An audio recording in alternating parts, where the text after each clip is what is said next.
Assalamualaikum warahmatullahi wabarakatuh. Kami dari kelompok 10 akan mempresentasikan materi tentang struktur dan desain organisasi. Nah, dalam video ini kami akan menjelaskan bagaimana desain dan bagan organisasi, kemudian perbedaan sentralisasi dan desentralisasi, serta pentingnya koordinasi dan tentang manajemen dalam suatu organisasi. Nah, langsung saja kami akan mulai pembahasannya. Desain dan bagan organisasi. Desain organisasi adalah proses yang sangat penting dalam manajemen karena berkaitan langsung dengan bagaimana struktur organisasi dibentuk untuk mencapai tujuan strategisnya.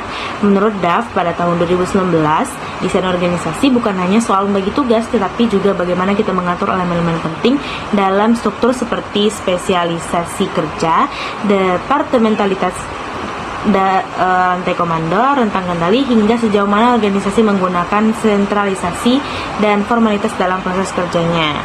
Salah satu penelitian yang relevan dilakukan oleh Rohayati pada tahun 2019 dalam Jurnal Manajemen dan Organisasi. Ia menyatakan bahwa desain organisasi yang baik harus mampu melakukan 4 hal. Yang pertama, memfasilitasi aliran informasi dan proses pengambilan keputusan yang efisien. Yang kedua, menjelaskan siapa yang bertanggung jawab terhadap apa.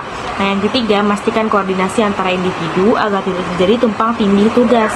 Dan yang keempat, menjaga keseimbangan antara diferensiasi peran dan integrasi kerja dalam organisasi. Nah, contohnya bisa kita lihat pada struktur organisasi rumah sakit. Rumah sakit memiliki berbagai departemen seperti pelayanan medis, administrasi, keuangan, dan sebagainya. Desain organisasi di sini harus jelas agar pelayanan pasien berjalan optimal. Dokter, perawat, dan administrasi tidak bisa berjalan secara terpisah, tapi harus terkoordinasi dalam sistem yang terstruktur dengan baik. Selanjutnya, kita masuk ke jenis-jenis bagan organisasi.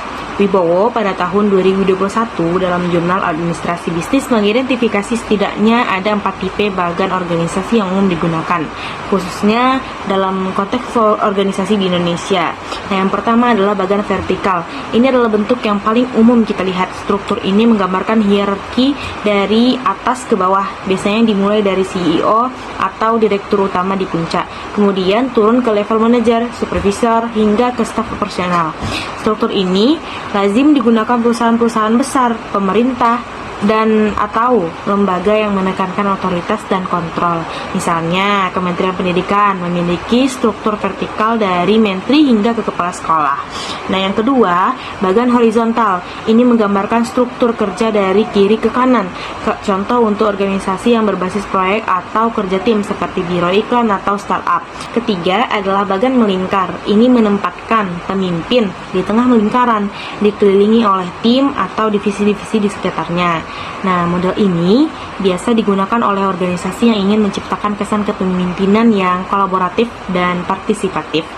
Dan kemudian yang keempat, bagan matriks. Tipe ini menunjukkan hubungan pelaporan ganda. Misalnya, seorang bisa melaporkan ke manajer proyek sekaligus ke manajer departemen. Ini umum di perusahaan teknologi atau konstruksi. Contohnya adalah perusahaan seperti Wika atau Google yang sering bekerja berdasarkan proyek lintas fungsi. Sentralisasi dan desentralisasi. Dua pendekatan utama dalam sistem pengambilan keputusan di organisasi itu yaitu sentralisasi dan desentralisasi. Dua pendekatan ini sangat menentukan bagaimana alur kerja dan distribusi wewenang dalam suatu organisasi berjalan. Pada struktur sentralisasi, keputusan-keputusan penting biasanya dibuat oleh pimpinan tertinggi atau kantor pusat. Keuntungannya adalah konsistensi dan kontrol yang kuat terhadap seluruh unit organisasi. Ini biasanya cocok digunakan di organisasi yang membutuhkan standar baku seperti perusahaan farmasi atau bank sentral. Contohnya, Bank Indonesia akan mengambil kebijakan moneter yang berlaku secara nasional dan tidak dapat diubah oleh unit-unit di bawahnya. Namun, sebaliknya, struktur desentralisasi memberikan keleluasaan kepada unit-unit di tingkat bawah untuk membuat keputusan sendiri. Hal ini sangat bermanfaat untuk meningkatkan kecepatan respon terhadap situasi lokal, meningkatkan kreativitas, serta memberikan rasa kepemilikan terhadap pekerjaan. Desentralisasi juga seringkali membuat karyawan merasa lebih dihargai karena suara mereka diperhitungkan. Misalnya, franchise restoran seperti KFC di Indonesia bisa diberikan wewenang untuk mengadaptasi menu tertentu sesuai selera lokal, seperti menambahkan sambal atau nasi sebagai menu utama. Ini adalah contoh desentralisasi yang memungkinkan bisnis berkembang lebih fleksibel. Namun, perlu diingat bahwa desentralisasi juga punya risiko, seperti koordinasi yang kurang rapi, perbedaan kebijakan antar unit, dan tantangan dalam menyatukan arah organisasi secara keseluruhan. Oleh karena itu, organisasi harus mampu menyeimbangkan antara kontrol pusat dan fleksibilitas lokal sesuai kebutuhan masing-masing. Penjelasan materi selanjutnya akan dilanjutkan oleh rekan saya. Perkenalkan, nama saya Rasisa Claribel Widana dengan NIM 24053160. Terima kasih kepada rekan kelompok saya yang telah menjelaskan materi sebelumnya. Nah, kecenderungan dalam organisasi modern ini diungkapkan oleh Raharjo tahun 2022 dalam jurnal Manajemen Strategik adalah bergerak menuju desentralisasi yang lebih besar. Nah, ada beberapa faktor yang mendorong desentralisasi tersebut. Yang pertama, peningkatan kompleksitas lingkungan bisnis. Yang kedua, kebutuhan untuk merespon dengan cepat perubahan pasar. Yang ketiga, adopsi teknologi informasi untuk memfasilitasi koordinasi tanpa sentralisasi yang berlebihan. Yang keempat, pergeseran dari ekonomi berbasis manufaktur ekonomi ke berbasis pengetahuan yang inovatif dan kreatif. Nah, meskipun demikian, tingkat optimal ini harus tersentralisasi atau desentralisasi harus sesuai dengan konteks spesifik organisasi, termasuk industri, ukuran, dan tujuan strategisnya. Baik, lanjut ke materi selanjutnya, hubungan koordinasi dan rentang manajemen dengan struktur organisasi. Koordinasi dalam struktur organisasi. Koordinasi adalah suatu proses esensial dalam menyelaraskan berbagai aktivitas organisasi.